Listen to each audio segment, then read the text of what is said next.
At my son's birthday dinner, instead of a hug, he handed me an envelope. Rent, $600 a month to stay in his basement. His wife smirked, saying, "We need cash, not casseroles." I didn't argue. I packed quietly. What they didn't know, I already owned their cafe. When the eviction notice came, their faces drained. I'm glad you're here. Follow my story until the end and comment the city you're watching from so I can see how far my story has reached. When the phone rang that evening, Evelyn Parker heard the exhaustion in her son's voice before he even explained. Michael was juggling long nights at the cafe, Rachel had just started a demanding new job, and the twins, Ethan and Noah, were tearing through the house like whirlwinds, too full of energy for their small bodies to contain.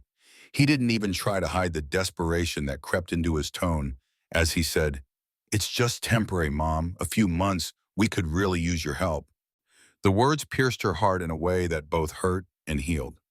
She had lived quietly in her small one-bedroom apartment for years, a place near the bus line with a thin draft in winter. Yet it was hers. Giving it up might have been unthinkable once. But now the idea of being needed again, truly needed, lit something inside her that had been dim for far too long. She didn't hesitate. She packed her pots. Her worn recipe binder started in 1980. A few favorite books, and the old wedding photo that still whispered stories of another life. When she moved into Michael and Rachel's house in Tacoma, it was the basement that became her home. The ceilings were low, the pull-out cot creaked, and the space heater coughed more than it worked. Still, every shortcoming vanished in the glow of her grandson's laughter. Being near them made even the damp walls and thin blankets worth it. From her very first morning there, Evelyn woke before sunrise. She made eggs and heart-shaped pancakes because Ethan refused to eat unless breakfast looked fun. She folded mountains of laundry that never seemed to shrink, scrubbed bathrooms no one else touched, and ran errands while Rachel worked from home. On weekends, she slipped into the cafe to reorganize the inventory shelves, labeling everything like a seasoned hand. No one asked her to do it. She simply wanted to contribute, because family meant giving without keeping score. Michael sometimes came home late from closing shifts, his shoulders heavy, his voice weary. He would hug her quickly, the kind of hug that was rushed but real, and she clung to it like proof that she mattered. In those fleeting gestures, Evelyn whispered to herself, "You're part of the team. You belong here." At night, when the house was quiet and the hum of the baby monitor was the only sound, Evelyn sat on the cot with a cup of tea. Her tablet glowed with the old photographs. Michael as a baby in a yellow jumper, his crooked smile during his first soccer game, the awkward tuxedo he wore to prom. She replayed those memories until her chest ached with pride and longing. She told herself she had made the right choice. Of course, there were moments of discomfort. Sometimes she missed the freedom of her own space, the way she could once decide when to cook or clean without feeling invisible. At dinner, Rachel occasionally cut her off mid-sentence, speaking over her as if her voice didn't matter. Evelyn brushed it aside. She hadn't come for luxury. She had come for love, for family, for the warmth of belonging. Weeks blended into months, and Evelyn's rhythm became the heartbeat of the household. She ironed tiny shirts, kissed scraped knees, and learned the subtle cues that separated a tantrum from real pain. She stayed up with the twins through teething nights, whispering lullabies she once sang to Michael. She found joy in the chaos, even as her back ached and her hands trembled more than they used to. Each task, no matter how small, was an offering, her way of proving she still had value. There were times she looked around the basement and realized how much she had given up. Her privacy, her independence, her right to decide for herself. But the thought of being indispensable drowned out any regret. She believed she was more than just helping. She was reclaiming her role as mother, as grandmother, as the quiet center of a family that might have otherwise unraveled. The simple acts filled her days with purpose. She found herself humming while folding towels, smiling while stirring sauces, and even laughing when Noah poured a cup of juice on the carpet. Rachel rarely thanked her, but Evelyn told herself gratitude wasn't necessary. Love was, and love, she thought, was best expressed through service. Every so often, when the house was still, and only the refrigerator hummed upstairs, Evelyn admitted to herself that she was lonely. She missed the friends she used to meet for coffee, the neighbors who waved as she came and went, the small rituals of living alone. But then she would hear Ethan calling, "Grandma," in that bright, insistent voice, and the ache inside her quieted. She reminded herself she had chosen this. She had traded comfort for closeness, solitude for family. And though the cot creaked beneath her at night, though she sometimes lay awake staring at the basement ceiling, she carried a fragile but steady belief. She was needed. And for Evelyn Parker, that was enough. For now, it was a Wednesday evening when Evelyn climbed the narrow basement stairs, carrying the warmth of baked ziti still lingering on her hands.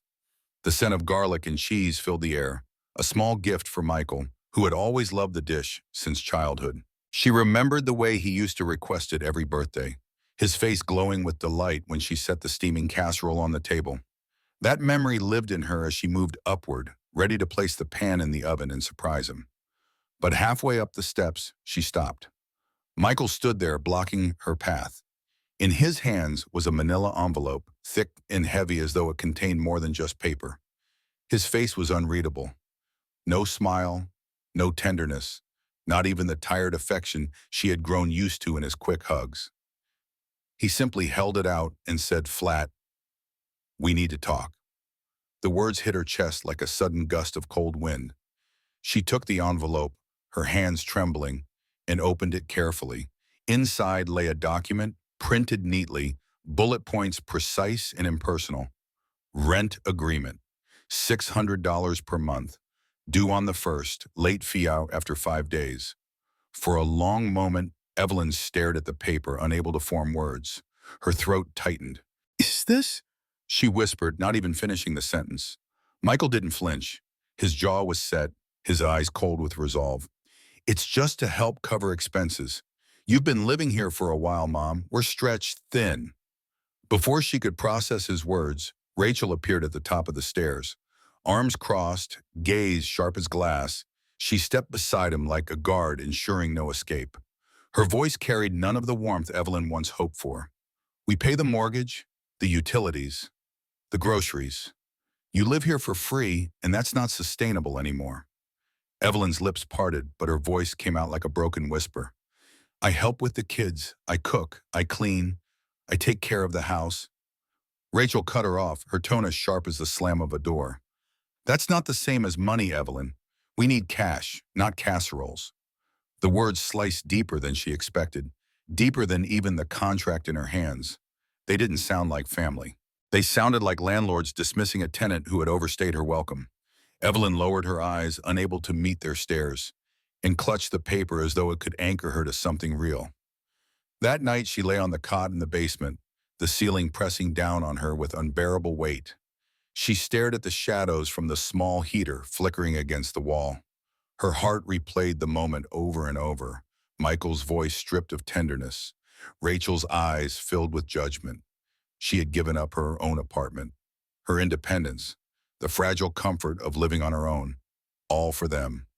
And now her sacrifice had a price tag. Around midnight, the faint murmur of voices drifted down the stairs. Evelyn held her breath, listening. Michael and Rachel were in the kitchen, their words carrying clearly through the thin floor. "She's not going to pay," Rachel said, her tone sharp with certainty. "She doesn't have it." Michael mumbled something too low to catch, then sighed heavily. "Just give her the deadline. She'll leave eventually. I'm not running a charity." Evelyn closed her eyes, every syllable pressing into her like a stone. Not a charity, not a home, not even a family, just a transaction. She stayed frozen for a long while, her body rigid, her ears straining as if one more word might shatter her completely. When she finally moved, it wasn't with anger, nor with tears. It was with a strange, heavy calm. She sat up, her decision forming silently, without debate. By dawn, she had packed her suitcase, just one. A few clothes, her cardigan with the frayed elbow, and her small folder of important documents. No note left behind, no confrontation, no explanations. She carried her bag up the stairs, each step an echo of finality, and walked through the front door without a sound. The sun had not yet risen, and the streets were empty. Evelyn pulled her coat tighter against the chill, the envelope with the rent agreement tucked under her arm like a cruel reminder. She did not look back. The house where she had poured herself into every task, every meal, every embrace, now stood behind her silent and indifferent. She understood in that moment that she had been demoted from mother to tenant, and now even that title had been stripped away. When she arrived at the small roadside motel later that morning, the room smelled of bleach and stale air. The curtains hung wrinkled, the window refused to open, and the mattress sagged in the middle. She placed her suitcase down gently, sat on the edge of the bed, and unfolded the rent contract once more. The words blurred as tears finally rose, not of rage but of quiet devastation. Evelyn had spent 3 years raising Ethan and Noah as if they were her own all over again, changing diapers, kissing bruises, cutting crusts from sandwiches. She had offered not just her time but her very life. Yet now she was nothing more than an inconvenience they had priced at $600. That paper, cold and clinical, was not just a contract. It was a verdict, a declaration that her love had no value, that her presence was measured in dollars, not devotion. For Evelyn Parker, the basement that once promised belonging had become a memory of exile, and the silence of the motel walls was her only witness as she stepped out into a new chapter she never asked for. Have you ever given every piece of yourself to the people you love, only to realize they see you as nothing more than a burden? Evelyn Parker had, and the weight of it pressed against her chest as she sat on the stiff motel mattress, staring at the ceiling. The room smelled faintly of bleach and stale smoke, the curtains permanently creased from years of being drawn against sunlight. One suitcase rested by the wall, a silent reminder of how little she had carried with her. 3 days had passed since she left Michael and Rachel's house. 3 days without a call, without a text, without anyone asking if she was safe. She had lived there for over 3 years, poured herself into their lives, raised their boys as though motherhood had been reborn through her hands. Yet now silence was the only acknowledgement of her absence. On the small table by the bed, the rent contract sat folded, its bullet points crisp and cold. $600, due on the 1st, late fees after 5 days. Evelyn picked it up and held it the way one might hold a letter of exile. The words cut sharper with every glance, not because of the money but because of what they represented. Family reduced to terms and conditions.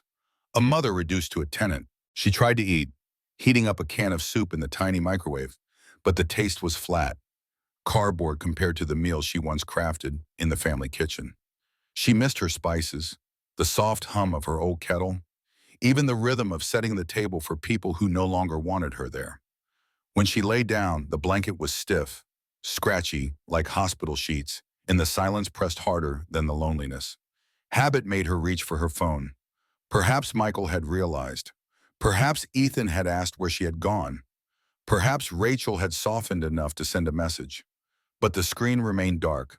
No missed calls, no unread messages, only the hollow reminder that no one was looking for her. She placed the phone face down and turned toward the wall, her eyes burning. That night, Evelyn asked herself when exactly she had stopped being part of the family and become part of the furniture. It wasn't just about the rent. It was about the look in Rachel's eyes, the absence of hesitation in Michael's voice. It was the quiet agreement between them that she didn't matter. Morning light crept through the wrinkled curtains, thin but insistent.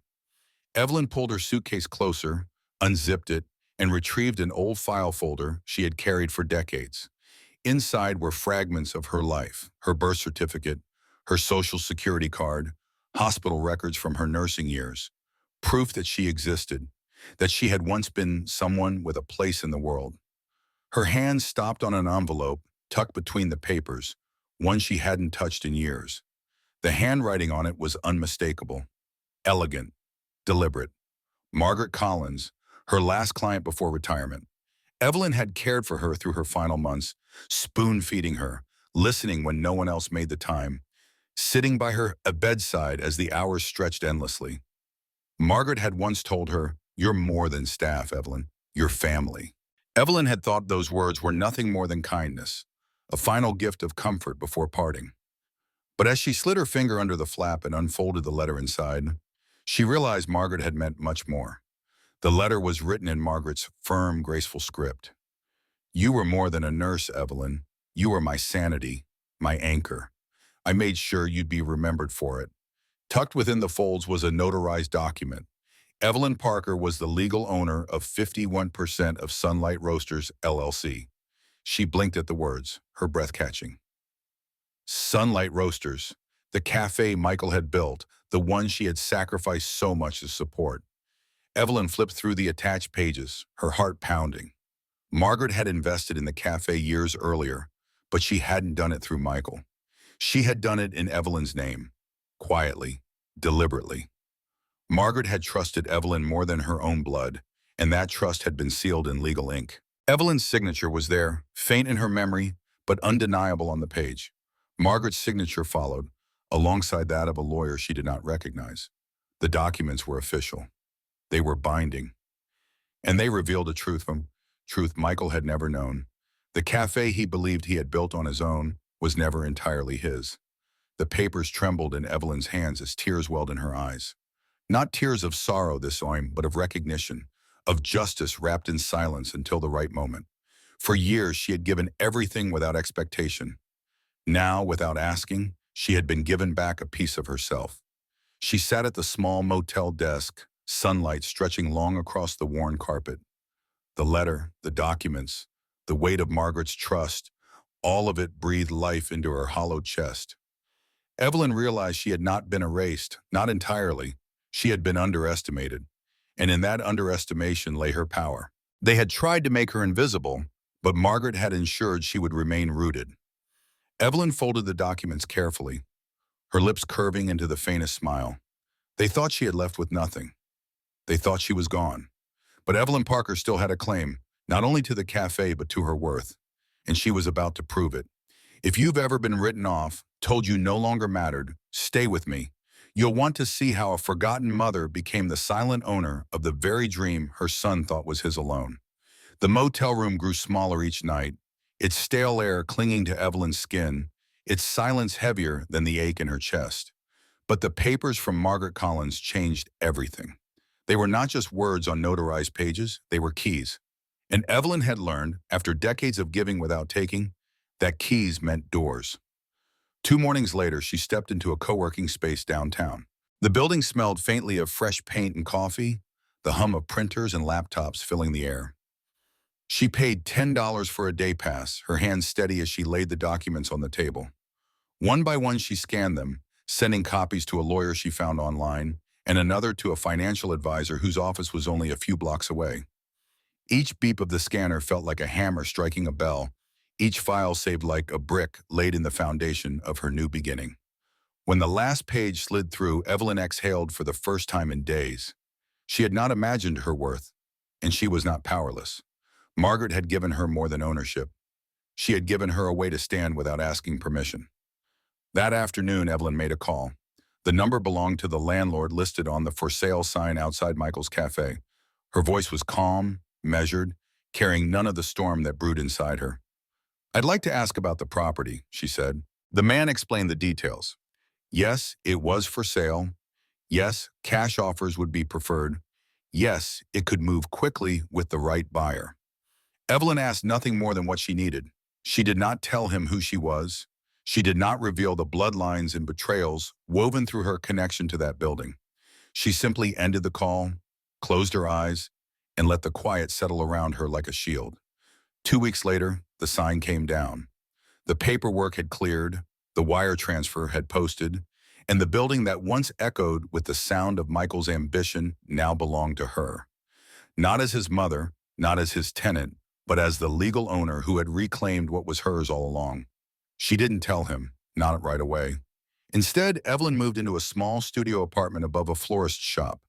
The space was modest, but it smelled of lilies and roses drifting through the floorboards, a stark contrast to the bleach and smoke of the motel. She bought a second-hand desk, a kettle that whistled when the water boiled, and soft curtains that caught the light in the morning. For the first time in years, she stocked a refrigerator with food she actually wanted.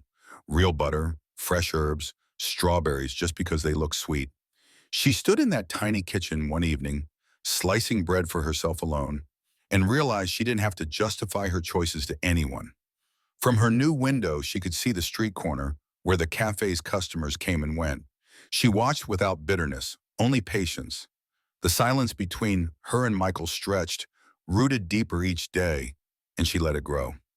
It was not anger that guided her now, but purpose.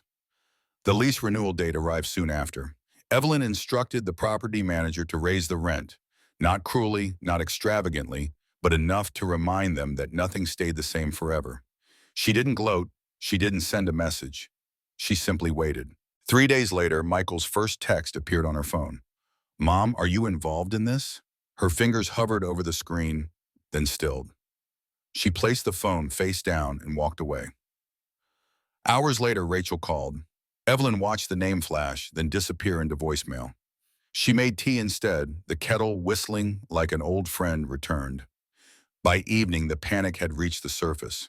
Rachel's face appeared online, framed in soft lighting, her voice trembling as she recorded a video about betrayal, about family, about sacrifice. Tears slid down her cheeks in carefully rehearsed timing as she pleaded with strangers for sympathy. Evelyn didn't watch the whole thing. She didn't have to. The performance was obvious, even in silence. But the world was not as forgiving as Rachel hoped. Comments began to question her version of events. "Why would your mother-in-law leave without a word if things were fine? Where's the other side of the story?" Doubt spread quickly, suspicion turning Rachel's pleas into theater. Evelyn remained quiet, her documents tucked safely in a folder by her desk. She wasn't ready to speak. Not yet. She wanted them to feel the weight of silence, the kind that grows so heavy it forces you to see what's been hidden. Each morning, Evelyn walked past the florist, breathing in the scent of fresh stems trimmed for bouquets. She nodded to the owner, who smiled without asking questions. At night, she sat by the window of her small apartment, the city lights blinking like patient stars, and thought about Margaret, about how one woman's trust had given her this second chance, about how silence, when chosen, could be stronger than any words. Michael and Rachel believed they had reduced her to nothing, but Evelyn Parker was no longer the weary tenant in their basement. She was their landlord. And though she had not yet spoken her truth, she knew the moment was coming. They thought they had erased her. They thought they had pushed her into silence, into invisibility. But Evelyn Parker had not vanished. She had only been waiting. The first ripple came quietly. Michael's text, tentative and clipped. "Mom, are you involved in this rent increase?" Evelyn read the message, her lips pressed in a thin line. She did not answer. Her phone stayed dark as she said it the steam of her tea curling against the lamplight. Hours later, Rachel's number flashed on the screen, persistent and buzzing. Evelyn let it ring until it stopped. Silence was its own reply. The next day, Rachel appeared online in a trembling performance of grief. Framed by soft lighting, tears streaked down her cheeks as she spoke into the camera about betrayal and cruelty. "We opened our home," she said, her voice breaking in carefully timed sobs. "We gave her everything, and she turned against us. Families should stand together, not tear each other apart. But the internet is rarely kind to rehearse sorrow." Comments flooded beneath the video. "Why would she leave without a word if you really treated her like family? Something's not adding up. Where's the proof?" Sympathy cracked into skepticism, suspicion spreading like wildfire. Meanwhile, Evelyn stayed still, letting the tide shift on its own. She wasn't driven by revenge, not anymore. This wasn't about rage, it was about truth. And truth has a way of cutting through even the most carefully woven lies. The cafe's social media accounts grew frantic. Promotions filled the feed, half-price lattes, gift card giveaways, limited-time discounts. The desperation showed in every post.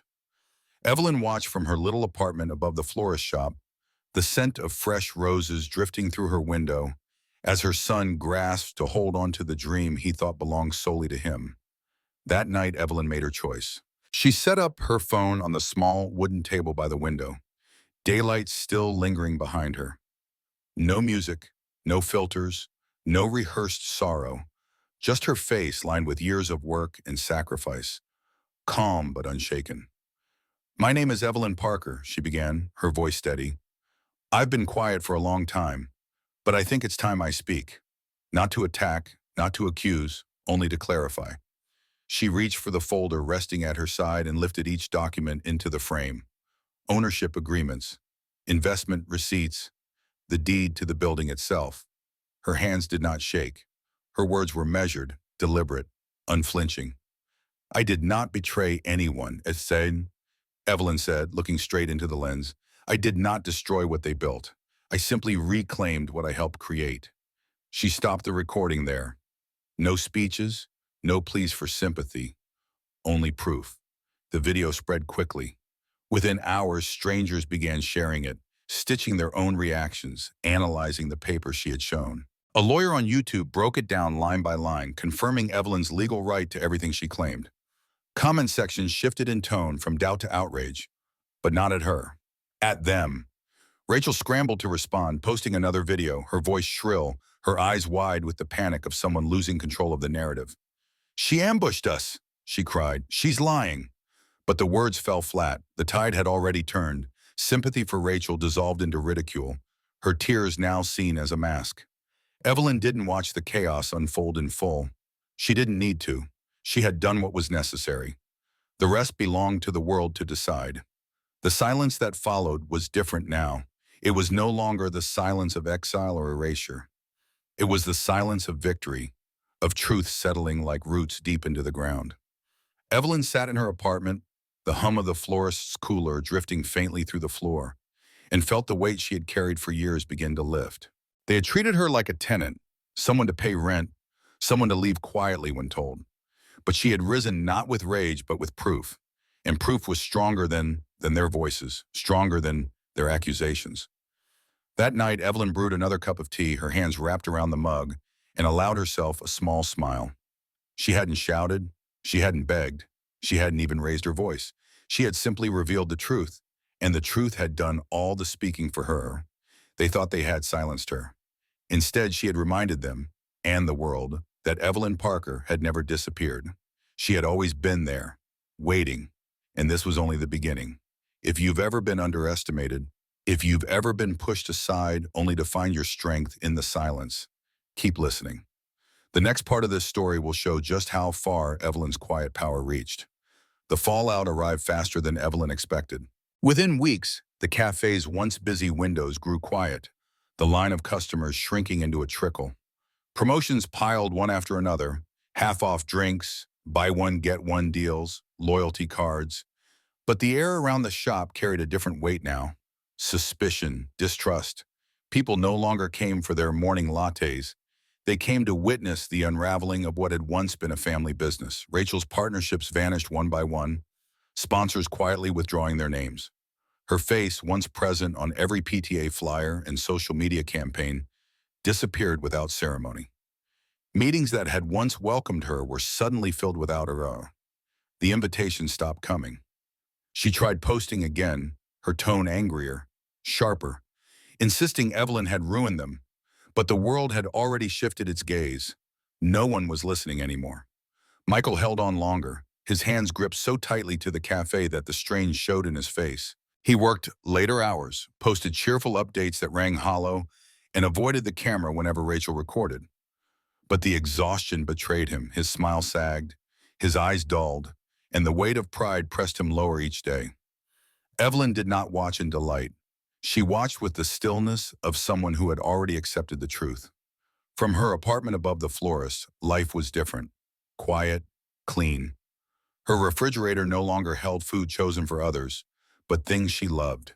Fresh berries, crusty bread, butter that melted golden on the pan. She didn't ask permission to buy it, didn't justify the cost.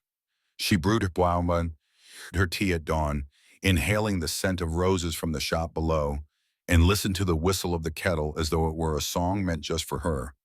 She gave the building's doorman a list of names not to admit. Her phone stayed silent. The number changed. For the first time in years, she set her own boundaries, and no one crossed them. Nights no longer meant the hum of a baby monitor or the weight of exhaustion in her bones. They were hers alone. She read by lamplight, pages soft beneath her hands. She painted small watercolors. Nothing ambitious, just the sky outside her window, the drift of petals on the sill, the way the street lamps glowed against the dark. Her hands shook sometimes, but she painted anyway, finding peace in every brushstroke. The quiet was not empty anymore. It was freedom. News reached her through whispers, never directly. The florist mentioned one morning while trimming tulips that the cafe was having trouble. Another week later, she said casually, "Not as many people going in these days." Evelyn only nodded, her face unreadable. She didn't need updates. She didn't crave confirmation. She already knew. One evening, she heard Rachel's voice through a video someone had shared in passing. The words were brittle, frantic, accusing Evelyn of cruelty. But the comment section was nearly silent.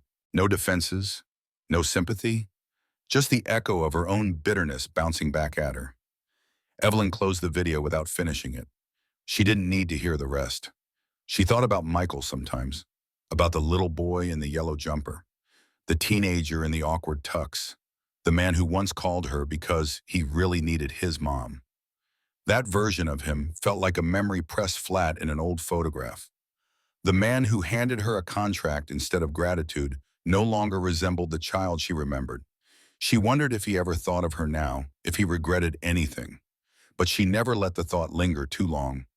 Regret was his to carry, not hers. Her days found new rhythms.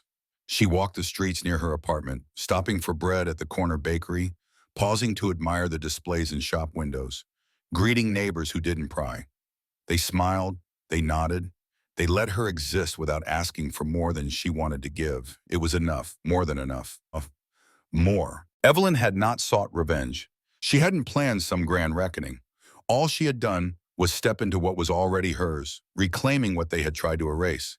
And in that reclamation, she discovered something she had not expected. Peace. Peace in the quiet. Peace in the independence. Peace in knowing that she no longer had to measure her worth against anyone's approval. The cafe crumbled and Evelyn remained.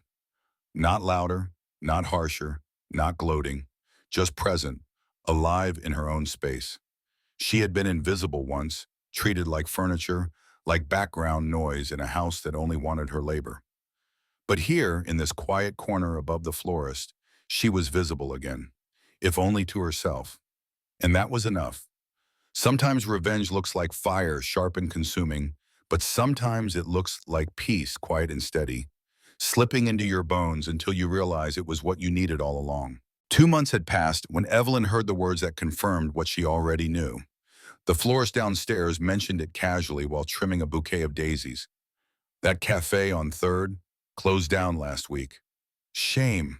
They made a decent latte. Evelyn only nodded. She did not ask for details. She did not need to. The story had already ended itself. The cafe had been their pride, their proof of independence, their reason for dismissing her sacrifice. And now it was gone, hollowed out not by her hand but by their choices. Evelyn hadn't needed to fight them. She had simply stopped being silent. With the sale of the cafe and the building settled, she received enough to breathe freely for the first time in years. Yet she didn't spend it on extravagance. Instead, she created something quiet and lasting. A scholarship fund for women over 60 who were raising grandchildren alone. She named it Second Bloom, no signature, no spotlight, just a seed planted for others to grow. Evelyn left the city soon after. She moved 3 hours north to a coastal town where the ocean air carried the scent of salt and pine. Her new home was a small cottage with chip-on paint and wide windows that opened toward the sea. The first night there, she lay in bed listening to waves crash against the shore, their rhythm steady, ancient, forgiving. For the first time in decades, she slept without waking to someone else's needs. Her days grew simple, yet they felt like treasures. She brewed her tea in the morning and watched seagulls drift across the horizon. She painted watercolors of driftwood and rolling waves, her brush capturing the quiet beauty of her view. She baked bread for herself and laughed softly at how good butter tasted when it didn't have to be justified. She shopped when she felt like it, wandered to the post office when she needed to, and lived in a rhythm no one dictated but her. Neighbors greeted her with nods and smiles, never pressing for answers she wasn't willing to give. They knew her name, but not her past, and that was enough. Sometimes while waiting in line for stamps or sipping tea at a cafe overlooking the harbor, someone would ask gently, "Do you ever hear from your son?" Her answer never changed. She smiled politely and said, "No." There was no bitterness in her tone, no hunger for an apology that would never come. She wasn't waiting anymore. She had given too much of her life to people who had mistaken love for service, who had put a price tag on her worth. She would not wait for recognition, for regret, for reconciliation. The quiet no longer frightened her. It held her. It soothed her. It was the sound of freedom, of release, of a burden she hadn't realized she had carried until it was gone. Evelyn understood now that she had not lost a family, she had found herself. And that was the truest kind of rebirth. If you've ever poured your heart into people who only measured your love in what you could give them, let this be your reminder. You don't need their permission to reclaim yourself. You don't need their apology to begin again. Share your thoughts, to share your strength, and subscribe to hear the next journey of resilience and rebirth. Because stories like Evelyn's are not endings. They are beginnings. The tide of Evelyn Parker's life had turned, not with fury, but with grace. She had walked through fire disguised as silence, endured rejection dressed as practicality, and yet she emerged whole. The sound of the ocean outside her cottage windows was no longer a reminder of what she had lost, but of everything she had reclaimed. She had been treated as invisible, dismissed as a burden, told without words that her love wasn't enough. Yet now, in the quiet hum of her days, she discovered what enough truly meant. It wasn't approval, it wasn't recognition, it wasn't even reconciliation. It was peace. Peace was the kettle whistling in the morning. Peace was the soft brush of watercolor across paper. Peace was baking bread for no one but herself and letting the smell of it fill the kitchen without guilt. Peace was the certainty that she belonged, not to someone else's expectations, but to herself. Evelyn no longer carried the weight of waiting for her son to understand. She no longer longed for her daughter-in-law's acceptance or her grandchildren's acknowledgement. She had given all she could, and when it was cast aside, she gave herself permission to begin again. Her story was not one of revenge, though many might call it that. It was not about triumph over others, but triumph over the belief that she had to stay small in order to be loved. She chose differently. She chose to step into the life that had always been waiting for her. And in that choice, she found not just survival, but renewal. To every woman who has been told her love is conditional, who has been measured against impossible scales, who has been made to feel like an afterthought, this is your reminder. You are not invisible. You are not disposable. You are not defined by the walls that tried to contain you. Like Evelyn, you can rise. You can reclaim. You can choose peace without apology. If this story stirred something in you, share your thoughts, share your strength, and let others know they are not alone. Because the journey of resilience does not end here. It begins every time someone like Evelyn decides that love, when turned inward, can rebuild an entire life. And that choice is yours to make.